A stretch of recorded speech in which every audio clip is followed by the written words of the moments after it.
Soot on the sill, grit in the rugs, a brand new bathroom to sanitize. How did people really keep a 1915 to 1930 home clean? This is our top 10 cleaning tools ranked from number 10 to number 1. And the top spot? It changed deep cleaning forever. We're going object first. From catalogs, ads, and patent drawings, what ordinary households used, how they used it, and what came next. Short, sharp, and tangible. Let's count down. 10. A scoop in hot water softened hard water, deodorized drains, and boosted soap for floors, sinks, and laundry.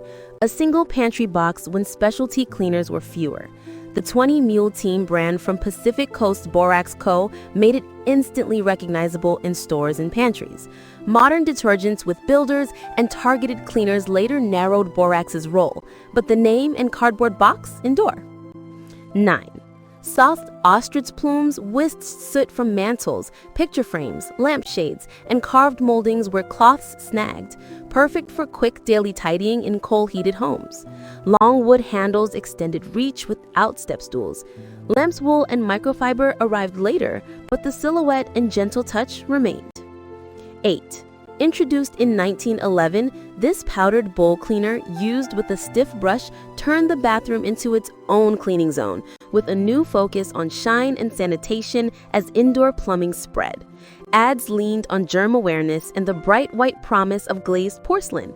Liquids, gels, and bleach products took over, but the toilet brush and caddy is still standard kit. 7. Thin coats of paste wax on wood floors, then a workout with the weighted hand polisher block created a protective shine in homes that often had bare hardwood instead of wall-to-wall carpet. Waxing reduced wet mopping and made sweeping more effective. It was a recurring monthly chore in many households. Polyurethane finishes and powered buffers changed the labor, but the round tin and wooden polisher remained instantly recognizable. 6. A shake of powder and a wet bristle brush cut grease and soap scum on enamel sinks and bathtubs and tackled baked-on cookware. Developed in 1886, Bonamy's Little Chick logo famously promised it hasn't scratched yet against harsher abrasives. Cream cleansers, steel wool pads like Brillo, patented in 1913 with soap sold separately until the 1930s, and non-scratch sponges broadened options, but scouring powder never left the aisle. 5. Cotton yarn strands dunked in hot suds, then squeezed through a metal wringer or foot press bucket, beat hands and knees scrubbing for speed and reach. Kitchens, hallways, and stoops met daily spills and soot with the same ritual. Soak, wring, swab, repeat. Sponge heads, clip-on refills, and modern spin mops refined the format. The mop and bucket remains a core cleaning archetype. 4. Rugs were carried outside and beaten over a line or railing to drive out dust. Loud, public, and exhausting, but effective in cold and open window seasons. Weekly or seasonal rug beating reset the house after winter soot.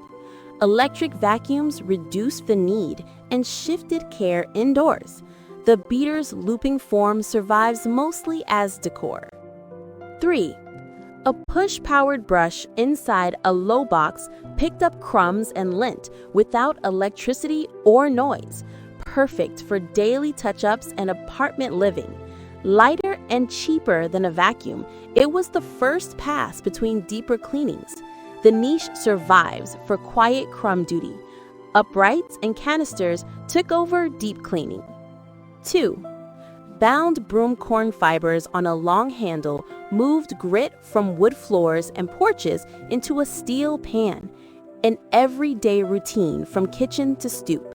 Affordable, repairable, and universal across regions and income, it was the tool you grabbed without thinking. Angled heads and synthetic bristles, updated materials, not the logic. 1.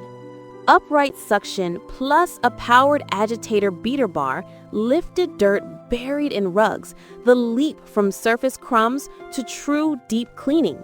Introduced on the Model 700 in 1926, this feature transformed the vacuum into an aspirational centerpiece that cut back on outdoor rug beating and reshaped weekly chores as household electrification spread.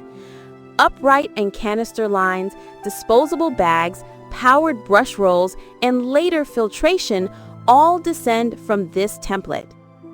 Because the vacuum redefined what clean could mean once electricity reached the parlor, not just crumbs gone, but embedded dust lifted without hauling rugs outside.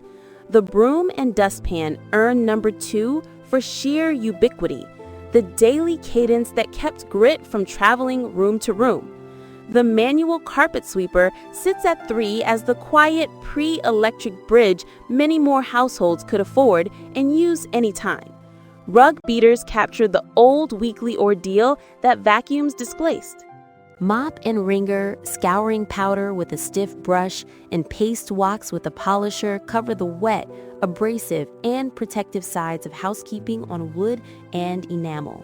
A toilet cleaner with brush marks the bathroom's rise as a sanitary zone. The feather duster handles delicate surfaces in a soot-prone world, and borax ties many jobs together as the multi-purpose booster that made soap work better in hard water.